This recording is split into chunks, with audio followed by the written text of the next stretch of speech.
Oh, here, okay. And there we go. So we're on to Unit 1, Lesson 4. We're starting with political maps today.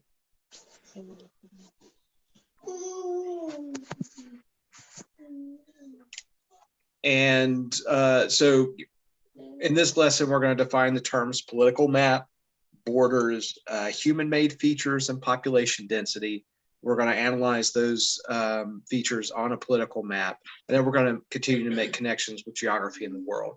So as I mentioned yesterday, you know, we're moving beyond just those sort of technical details about maps, and we're actually applying them to real places and people, and that's going to be more the idea that we're going to focus on as we move through social studies is the people and their interaction with the environment. And a real buzzword here, you know, among these, density. That's something that we're going to wind up talking about off and on, and we know it drives a lot of things in human interaction, right? Like disease. You know, we know with COVID, it spread around highly dense populated areas before it got out to, you know, more sparse areas. That was the whole idea behind it, right? How many times did we hear social distancing, stay away from people? And it also, you know, causes other issues like, you know, it's related to crime rate and pollution, you know, issues with traffic flow. So it's something that you're going to see come up from time to time as we move through social studies. So anyway, we'll go on to our next slide and play our audio. A political map shows how humans have divided the surface of Earth. It shows borders between counties, states, territories, and countries. A political map can also show human-made features, such as roads, buildings, and cities. Some political maps use shading or dots to illustrate areas where people live. This is known as population density. Areas with fewer dots or lighter shading generally are less populated.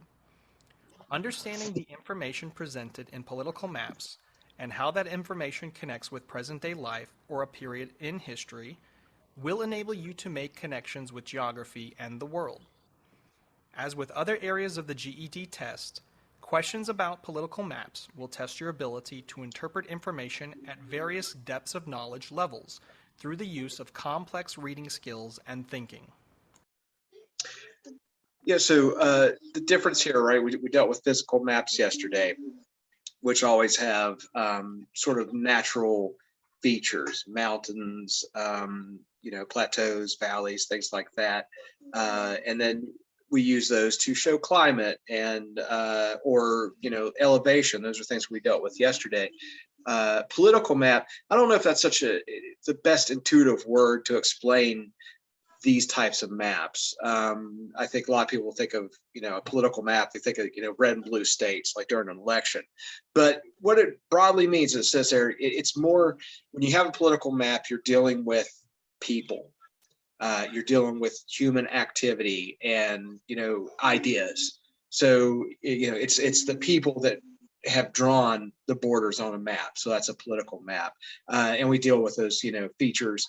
Of course, they'll show you know, feature or Earth natural features sometimes, but it'll also show those human-made features like buildings, roads, and things like that. So that's more of a political map. And again, you know, we're to show that relationship between geography, and in our next section we start moving into geography and history. We'll start seeing more, just diving into history a little bit on that end. So here we got our first political map we're going to look at, and it's Wyoming. So you see here in our little text boxes, political map is map usually do not show physical features such as elevations, landforms, or waterways, right? Here you see it's just a big block and it outlines, you know, our counties and our borders here. So political map shows different levels of political boundaries, including, you know, it could be county, state borders, You could divide up, a city if you have like boroughs and things like that, or on a smaller scale, you have countries, or what we saw in the past, even, well, not continents so much, because that's more of a natural, that's a physical feature. But when you get to countries, that's where you're starting to see the scale of a political map, where you have, Germany and Austria and Russia, where those are separated. That's going to be a political map. Okay, so we're going to start our quiz. So move over to the student book lesson 4, political maps quiz. We have a few questions to get through here. I'll give everybody a moment while I get my cat off my keyboard. She's cold today and wants to keep warm, so she's trying to get my lap. Okay. Sounds like me. Yeah, She's stay warm all the time. We don't keep our apartment. We kind of like it a little cooler, my wife and I, and so does my daughter. We're all kind of just tend to keep it cold, but the cat does not like it. So she is always trying to get in her lap and like, please warm me up. All right. So first question here, political maps quiz. Back to our Wyoming political map. And our little test taking tip here, some maps, such as the one we're looking at, they lack a key. It doesn't, however, it does, however, feature a map scale and compass rows, which provide information about distance and direction. So some political maps will have a key if it's talking about particular things. If it's just a map like this one of counties, or of the country or something like that, unless there's specific information that I want you to know, it might not have a map key. So keep that in mind. And then on to our first question here. So which of the following best describes the information on this map? Is it the counties of Wyoming, the border states and counties of Wyoming, the counties of Wyoming, elevation and border states, or the counties and elevation of Wyoming? What are we looking at here? I think it's either A or B. Yeah, it's I'll go B. with B. Yeah, B as in boy. We don't get a lot of detail, but it does include the border states of Wyoming, right? We see Montana, South Dakota, Nebraska. So it does include that information. So keep that in mind too. Some of these get a little bit more detailed, and think about what all do you see on that map if you have to answer a question like that. So it's B, the border states and the counties of Wyoming. Okay, and a new map, we have Spain. And just, here we're back to a key, right? And it's one of those that's showing elevation, or I'm sorry, the ones yesterday showed elevation. The ones today are showing population. And we see, it's per square mile. So we're getting into that idea as far as population density to some degree here. And 1 second, I'm going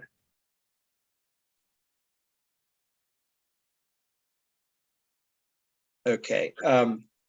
So we actually have two map keys. We have one that shows the capital, cities over 1 million and cities under 1 million. And then another one here with basically population density. So population per square mile. And you see around the larger cities there, the density of the population, right? We see more people around these spots. Okay. So here we're going to see our question 2. In which area of Spain is the population density the greatest? So is it between B along the French border? No, D as in dog. D as in dog. Okay. Yeah, it's near most major cities, right? So that's where the highest population is. We see those little red circles around Barcelona, Madrid, Seville, Malaga, Valencia. Those are all the places where we have the highest population. So, and, again, sort of also common sense, right? That's probably where you're going to have your highest population in most areas, is around your cities. So you could kind of think about that too as you're weeding through your multiple choice questions. Okay, this one I could probably take seriously. I need to make that one of my top choices. You know, the other ones we could start to eliminate. Okay, our Spain map again. So based on the map, which statement about Spain is accurate? So Madrid has the highest population. Seville has larger than Barcelona. Few people live along the Mediterranean coast. Or D, Murcia has areas with more than 965 people per square mile. Which one is A or C? okay? It is A.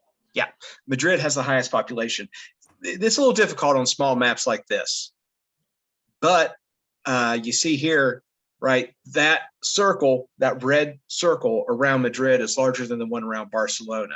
So per square mile and a larger area like that, you're having a higher density of people, by looking at that red circle there, that there's more people around Madrid than any of the other cities. So A, Madrid has the highest population. That goes for number 3. And number 4. So if you wanted to vacation in a place with less than 1 million people and a relatively low population density, which city would offer the best choice? So out of Madrid, I think it's Bilbao, Barcelona, or Cordova. D. D as in dog, Cordova. Yes. Yeah.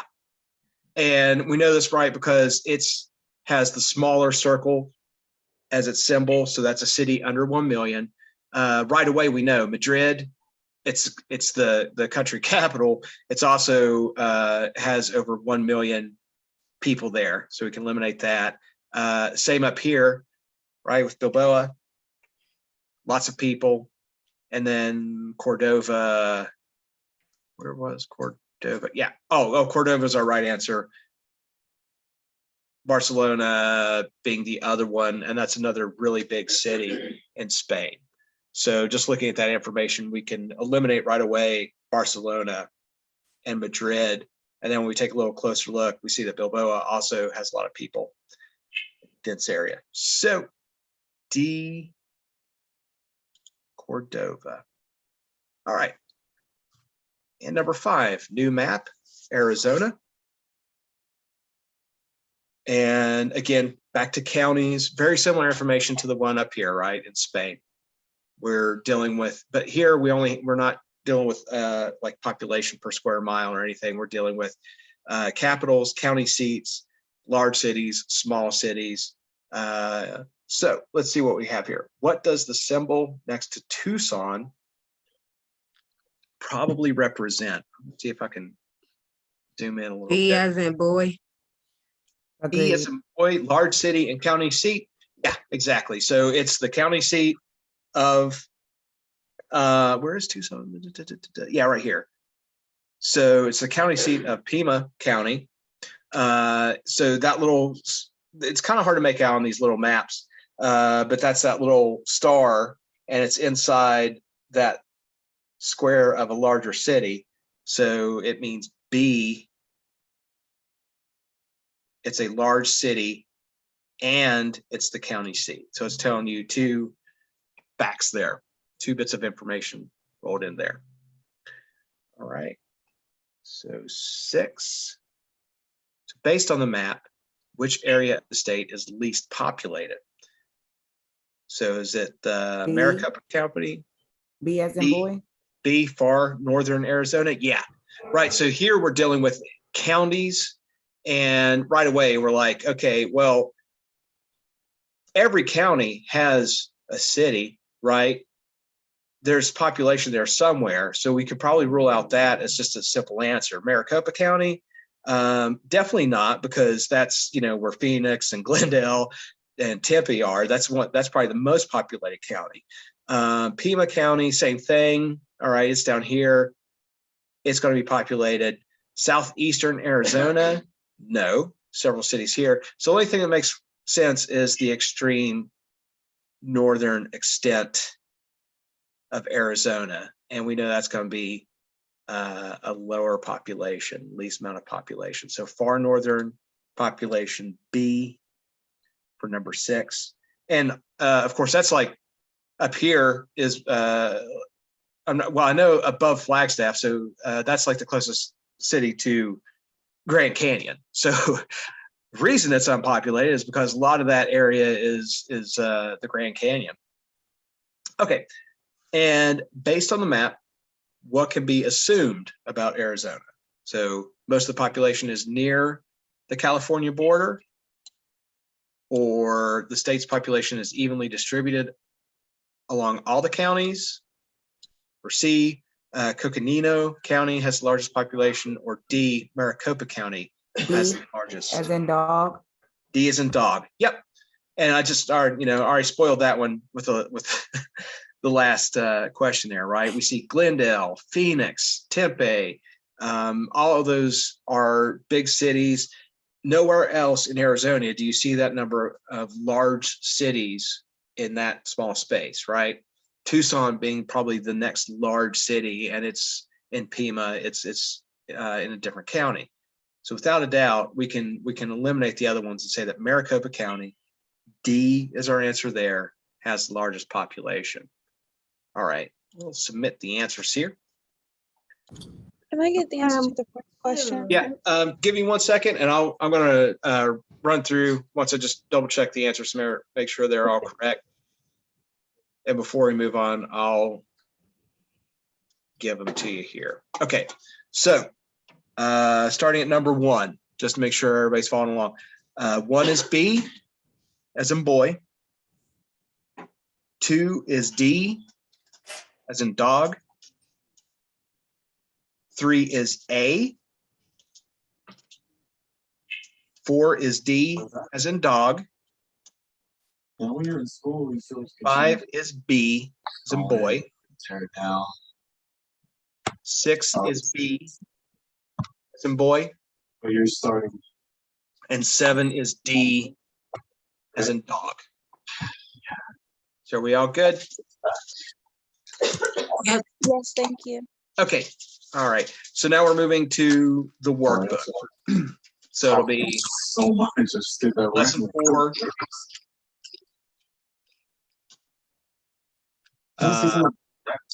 Workbook. Make sure everybody catches up here.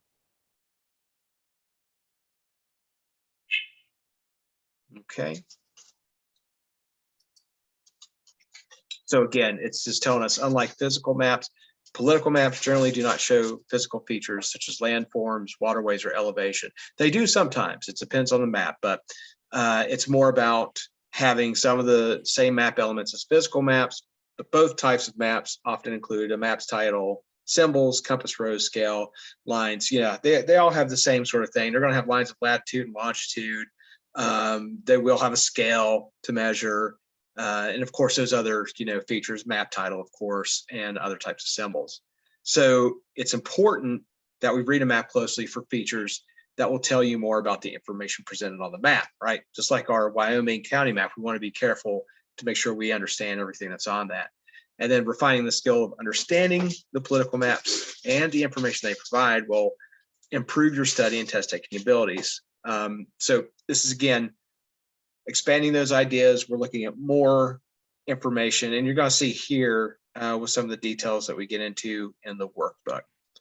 So lesson 4, political maps workbook. Oh, little pop-up, and it did it again. So just make sure, I don't know why it keeps doing this, but make sure that you scroll back up to the top. It opened me up in the middle that time. All right. Okay, give everybody a second to make sure they're up at the top here. Okay, so now we're looking at a map of the Northeast United States. So basically from Pennsylvania up to Maine. And our text box here is showing our details for the map key. And it says political maps often use stars for capital cities and dots for larger cities. So we're going to use the map key to help understand what the symbols represent.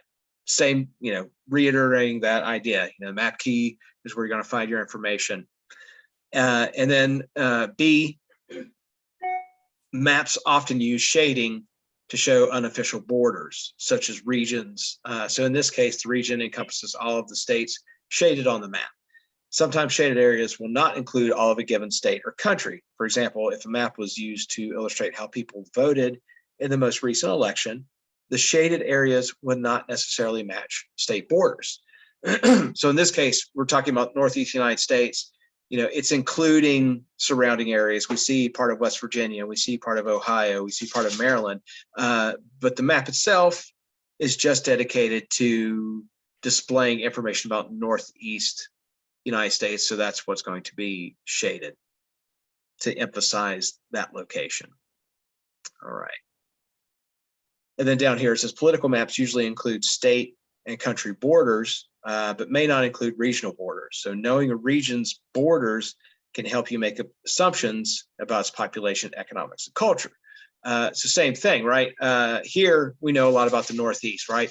Really densely populated area because you have, state in New York, Pennsylvania, we have Philadelphia, Pittsburgh, cities like that with the high population, New Jersey.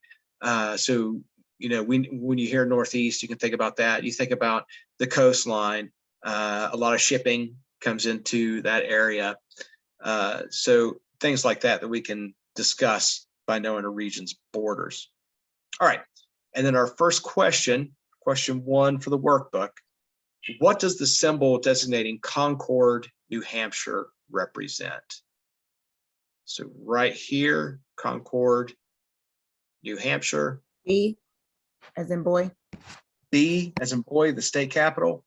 Yeah. Concord, New Hampshire is the state capital, B of New Hampshire. Okay, moving on to 2. So here, which of the following statements best describes how this map could be used? To determine climate, to find the population density of cities, to find the location of the states along the East Coast, or to identify the states that comprise the Northeast region? D. D as in dog? I agree with Latoya. Yep, D, to identify the states that comprise the Northeast region. And, again, just like when we get into language arts and we talk about the title, always take note of the title of a map. So, right away we know Northeast United States, that's going to be the primary subject of that map. Okay, number 3. Oh, got a little bit of text here. So almost 200 million people live in Brazil, the 5th largest country in the world. Brazil is home to the Amazon River Delta and a variety of landscapes. There are mountains in the north and along the coast in the southeast, plains in the northeast, and plateaus in central Brazil and the south. In the north and west, Brazil has thousands of acres of rainforest in the Amazon basin. During the early period of colonization, few colonists ventured into the rainforest of the Amazon. Unlike the other countries of South America, in which the official language is Spanish, the official language of Brazil is Portuguese. Brazil's indigenous population traded with the colonizers from Portugal who arrived in the 1500s. Because the majority of the indigenous population perished due to wars and disease, enslaved Africans were brought into Brazil to work the fields. Of the 9.5 million people captured in Africa and brought to the Americas between the 16th and 19th centuries, nearly 4 million landed in Brazil, 10 times more than those sent to the United States. Brazil declared its independence from Portugal in 1822, after more than 300 years as a colony. Brazil became the last American nation to abolish slavery on May 13, 1888. At that time, Rio de Janeiro, Brazil's second largest city, had the largest urban concentration of enslaved people, more than 40% of its population since the end of the Roman Empire. All right, so this is one of those, this is going to be more common what you see on a test, some text, and then you'll have a map, and we're going to basically be looking at information from the two to make our decisions on the questions. So here's our map, and I mentioned the Amazon rainforest in the north and west. So Amazon rainforest over here, There's the Amazon River runs down, and then the populated areas largely on the east here and lower. So Rio, Sao Paulo, I think is down there. Your more populated areas of Brazil. So right here it says, based on the map, where can you assume that Brazil's major cities are located? The Bolivian border, the East Coast, in the Amazon basin, or D, in the center of the country? B. B, right along the East Coast. Honestly, as you know, where most of that 200 million people are going to be is in this area right here. Despite the size of that country, your population density is all right along the coast there. And yeah, I mean, Bolivia is way up here, and that borders the rainforest, so we know there's not a lot going on in there. And the same thing with the Amazon, right? Okay, and again, a lot of that is in the center of the country, so we know that's not as populated. So number three is B, as in boy. Okay, same text box, same map. And which geographic features most likely impact Brazil's population center? So the equator and the Pacific Ocean, the Amazon Delta and the Peruvian border, the Amazon rainforest and the Atlantic Ocean, or the Amazon rainforest and the mountains in the north? D as in dog. It's C. C as in cat. So we know that it's because of the ocean, most of the population is colonized this area, or the Portuguese colonized this side, and that's basically where most of your population is going to be. The Atlantic, I guess you could look at it this way: the Atlantic Ocean affects the population positively because that's where most people wind up living. That's where most people arrived. Whereas the Amazon affects the population negatively because it'd be a difficult environment to live in.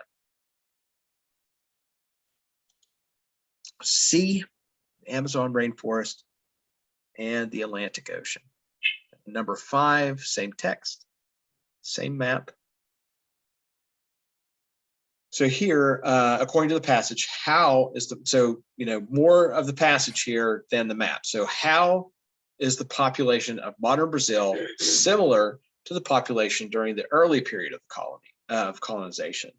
It's low in the Amazon area, low in the coastal area, high in the Amazon area, or high near the Bolivian border.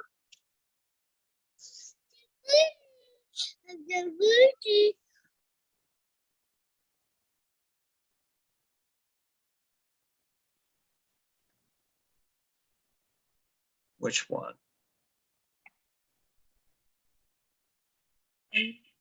A? Yeah, I think I heard A there.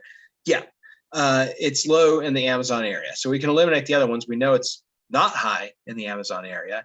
We certainly know it's not low on the coastal area.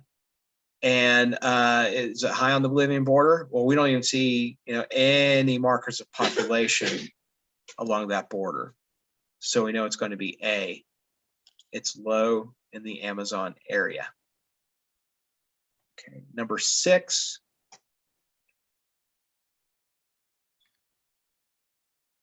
So based on the passage, how many years elapsed between Brazil's independence and the abolishment of slavery?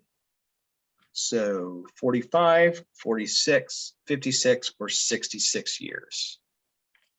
And that's right there in that last paragraph, right? I have to do a little quick math. So Brazil declared independence, Portugal in 1822, and then Brazil became the last American. Yeah. D. Yeah, D is in dog. Yeah, that's what. Yeah. 66 years. Yeah, it was the it was the last what they said, quote unquote, American or New World country, I guess you could put it that way too, in the West that abolished slavery in 1888. That was 2 decades after the American Civil War. And there was a lot of Confederates that wound up trying to move to Brazil. There was a few like small settlements created by old Confederate soldiers that were attempting to maintain slavery. So that's where they would all wound up. And here, question 7. So based on the information and the map, which of the following statements about Brazil is correct? A, the population is a mixture of people of various ethnicities. B, Brazil's population is primarily Portuguese. C, the population is distributed evenly throughout the country. Or D, Brazil's only peaceful neighbor is Uruguay. A. Yep, A. It's a mixture of people of various ethnicities. So Portuguese, the Portuguese and the Spanish, and to some degree the French, when they colonized and they were exploring North America, they were they mingled with the indigenous population. We'll put it that way. So you know, a lot of your Latin people today are, you know, a mix of European and those former indigenous populations. But the English, the British did not. So that's why, you know, you see such a smaller population of American Indians, Native Americans in the U.S., whereas, you know, Mexico, you know, Central America, South America, you know, we tend to forget, you know, Spanish people, Portuguese people are, they are European, you know, they're lighter skin, and they came over here, basically created, you know, these sort of new ethnicities that we've got to know, largely, you know, Latin populations, because they actually, you know, mixed race, where the British just didn't do that. But either way, what that causes is a higher mixture of people of various ethnicities. So A, Brazil's population is a mixture. Okay, and a new map again, world population. So we're going to go back to identifying hotspots now. So you remember these fun things where we get our little blocks here. I think the answer is Antarctica. Antarctica? Yeah, getting ahead. I'm going to go ahead and read this real quick.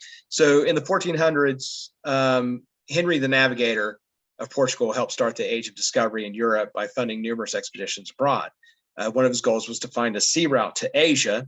He also wanted to gain geographic knowledge. Before the 1400s, exploration did exist, but on a smaller scale. However, sea and ocean expeditions did not venture very far away from their home bases. It was not until the Viking explorations of the Atlantic that expeditions penetrated distant waters. And yeah, so, you know, the 1400s saw an explosion of maritime exploration. And like I said here, Henry the Navigator, that's why Portuguese was one of the first colonizers, one of the first explorers, because they launched a lot of expeditions towards South America. You know, after 1492, after, you know, Columbus and everything, you know, when we sort of discovered America. But there was a lot of technology involved with that. There was a new type of ship. There was new types of sails that would allow you to sail that open water and survive it. Because before that, you would die. There was just no way to get across those large bodies of water without the particular types of sails and what they call a deep draught boat, as you would capsize and you didn't have the wind power. But anyway, on to our question there. So yeah, on the map, identify the hotspot that represents the continent that is most densely. Oh, I went too far. The first question. All right, make sure everybody comes back here. Question 8. Identify the hotspot that represents the continent that is least densely populated, right? And where I got the answer there, that's Antarctica. And yeah, it is very sparsely populated. There's a handful of scientists and a bunch of penguins. That's about all that's on Antarctica. So the answer is Antarctica there. And you can, you know, you don't even get red dot as far as population is concerned anywhere on Antarctica. All right, so number 9. Okay. I keep trying to scroll past it because it's the way they number things here is a little awkward. So here, the direct opposite, right? Identify the hotspot that represents the continent that is most densely populated. So Antarctica was the least densely populated. Where's the most densely populated? Europe. Asia. Asia. Europe and Asia. Well, Europe is densely populated. We only need one though. And this is kind of, it's a little subjective, right? Because you look at that map and you see a lot of area here in Europe that is, most of Europe is densely populated because there's not a huge landmass. And you see, the plains of Asia there, you see Mongolia and then all of, Russia up here where there's not a lot of population. But you have to consider, this whole crest of India. And then you look over here on the eastern side of China, that whole red spot there is so densely populated that you have to take that into account. Even though you have this whole spread of red across Europe, those areas are larger in comparison in Asia with that dense population. So for number 9, Asia. And that's the other thing too, like you said, if it was which continents, but that's another thing you need to watch with the way the question is worded. So it's only asking you for one here. So you've got to be careful on which ones you pick. All right, and number 10 on the map here, select the hotspot of the continent located solely in the southern hemisphere that has a population of at least 200,000. There's only 2 continents that are solely in the southern hemispheres. I would say Africa. Nope, it's Australia, right? We always forget Australia is our little continent, right? So select the hotspot. Solely means the only one. Yeah, solely. Yeah, there you go. And right, we only have the 2 that are solely in the southern hemisphere. And basically, since Antarctica has no population, we know that it's going to be Australia. So Australia, click your little hotspot there. And again, this is sort of some review of those continents. Never forget about Australia and Antarctica when you think about your continents. All right, and we'll submit there. And now this one is Africa or South America. All right, and then on the map, identify the hotspot that represents the continent partially located in the southern hemisphere that shows very sparse population in the central region. Right, so South America. That meets our criteria, right? It is partially located in the southern region, and it is most of the population. I'm going to click off that real quick. Most of the population is a little farther south.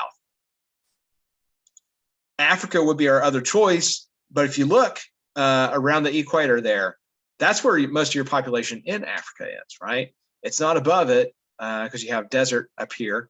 And then the closer you get, so it's fairly densely populated around the equator in Africa,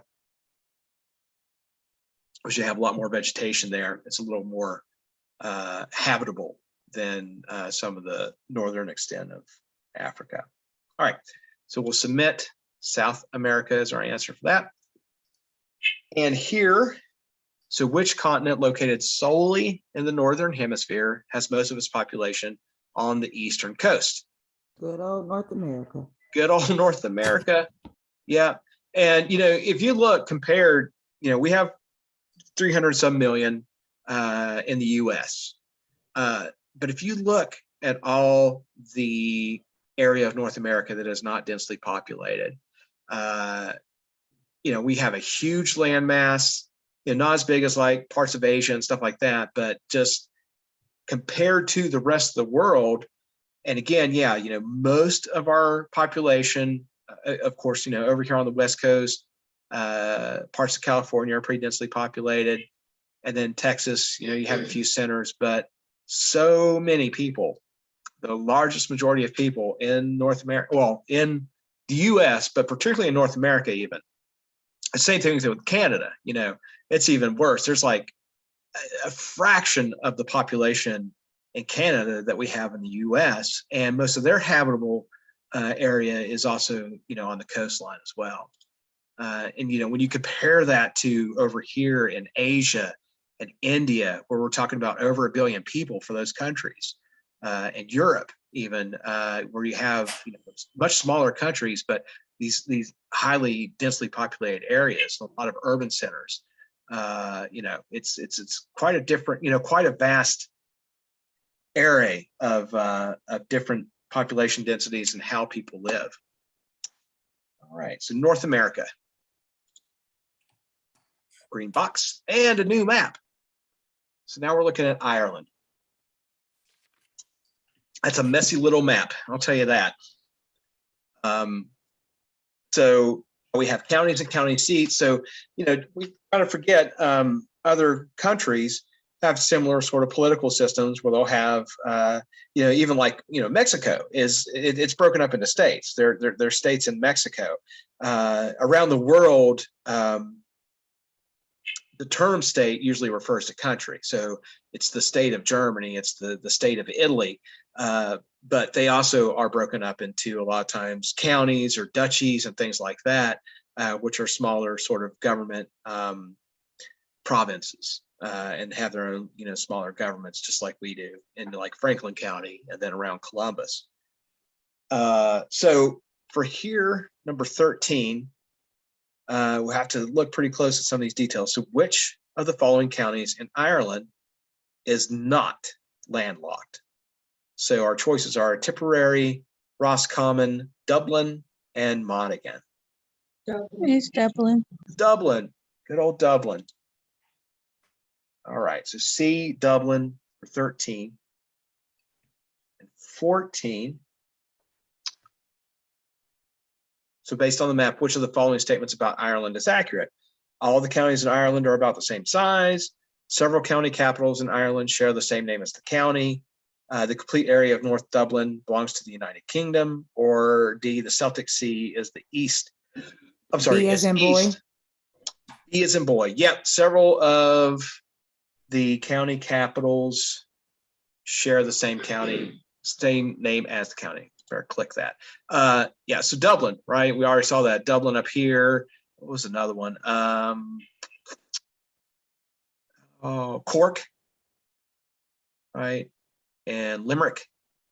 So there are several that share the same name. All right, and 15. So which of the following cities is the seat of County Tipperary?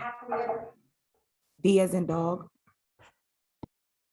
It's for Tipperary. I'm sorry, county C as in seat? cat. Yeah, Clonmel. All right, good job. Oh, wait a minute. I don't know the answer of 14. 14? 14 Yeah. is B. B is in boy. B. Yes. Thank you. Okay. You're welcome. I'll run through them again when we get finished. So we only got 2 more. Okay, yeah. So little text here. The Midwest region of the United States includes the Great Lakes states, as well as Missouri, Iowa, Kansas, Nebraska, and North and South Dakota. In 2010, almost 70 million people made the Midwest region their home. The state with the largest population is Illinois. North Dakota has the smallest population in the Midwest. And I was already talking about this, right? Oh, there's Ohio. So there's our Midwest region. from North Dakota, South Dakota on the western extent, all the way over here to Ohio on the eastern extent. And let's see, we only have 2 questions left here. So based on the map, which of the following statements is accurate? Midwest region features the largest state in the United States. Illinois has the largest population. The Midwest is the largest region, or Ohio is in the Midwest region. I would say B as Okay, in D. D is in D as in dog. dog. I feel like the test is picking on me now since I was talking about that the other day. Yeah, they're reiterating the fact. Ohio is in the Midwest region, just like we talked about. You know, when we're looking at maps here, they're going to shade those features that are part of that region. So everything else there is just, you know, blank. We see the outlines of the states, but here we see, you know, everything's We're on named and 16? everything's shaded. We are on 16, and the answer is D. Ohio is in the Midwest region. D as in dog. But it says based on the map and the passage, which of the following statements is accurate? In the passage, they didn't say anything about Ohio. So how is No. that the correct answer? Yeah, I know that's a little weird. In this case, you know, you don't really need to look at the passage. It's like process of elimination, I think. Yeah, that's basically it, right? Because we didn't. Correct. You know, the Midwest region features the largest state. Well, we know, you know, process of elimination, that's not true. Illinois has the largest population among all 50 states. That's not anywhere in the text or, you know, on the map. We can't make that inference at all. We can't, you know, say that. And then the Midwest is the largest region. We don't get any indication of that. We do see, you know, how many people are there, but there's no mention of that at all. But what we do know for sure, based on the map alone, is that Ohio is in the Midwest. So you do kind of use both sets of information, even though it doesn't state that in the passage. You use that to help you eliminate the other answers. All right. All right. So 16D, 17, same information. This one kind of bugs me, but I'll see if you guys can get it. So which of the following cities is located in the Midwest? Albany. B as in B is in St. Louis, right? It doesn't say that anywhere. But you have to do the Missouri thing, and then you know Yeah, exactly. St. Louis is in Missouri. Okay. Yeah, I was just sort of like the last one here. You know, it just bugged me that Missouri is on the map, and they only have the state capitals here. But then they ask you a question about something that's not on the map. But yeah, again, it's process of elimination. So if you run into that during a test, you just have to eliminate it. Okay, well, you know, we know Pittsburgh's not in there because that's in Pennsylvania. We know it's not Nashville because that's Tennessee. We know it's not Albany because that's New York. And we know for certain that St. Louis, you know, Missouri is part of the Midwest region. So B, St. Louis is the right answer. All right. I'll go ahead and I'll stop the video